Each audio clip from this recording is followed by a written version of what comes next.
Valideyn olmaq bir peşədir məncə. Xüsusilə Azərbaycanda bir bacarıqdır. Sual: mən bunu hardan öyrənim? Bir cavab budur: anadan gəlmə. Əzizim, mən bilmirəm, bax, mən valideyn olmuşam. Mən ailə qurmuşam. Günah etməmişəm ki. İndi valideyn olmuşam. İstəyirəm yaxşı valideyn necə olur? Uşağımı maksimum qoruyum, onu çərçivəyə salacam. Maksimum azad buraxım, gedib qoşulacaq Avara. pis uşaqlara. Mən nə eləyim? Bax, sual verirəm sizə. Bəzən kitab oxumaq faydasız bir işmi təqdim olunur. Mən bunu, bu sualın cavabı mən hardan öyrənim? Hüquqşünasdan, nə bilim, həkimdən, supermarketdən, hardan? Kitabdan öyrənmək daha pisdir.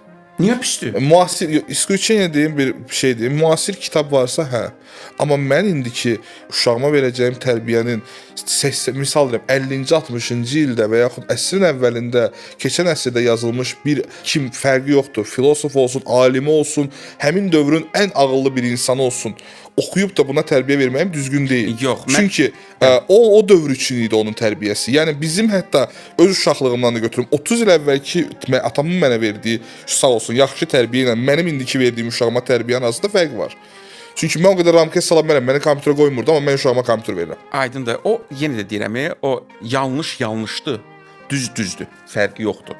İnsan psixologiyası dəyişmir. Qədim Misir kitabələrində 5000 il bundan qabaq oğlanın bir xanıma, bir bəyin bir xanıma yazdığı aşiqanə sözlər, varlığım, hissim, həyatım, həvəsim bir sənsən, sən mənim ruhum üçün bir əbədi gülşənsən. Məsələn, indiki ilə eynidir. İndi də bir bəy bir xanımı sevəndə ona oxşar şeylər yazır. İnsan psixologiyası, əzizim, dəyişmir. Yaxşıdır, pisdir. Mən sizə Qurandan sitatlar gətirərəm. İnsan psixologiyası ilə bağlı.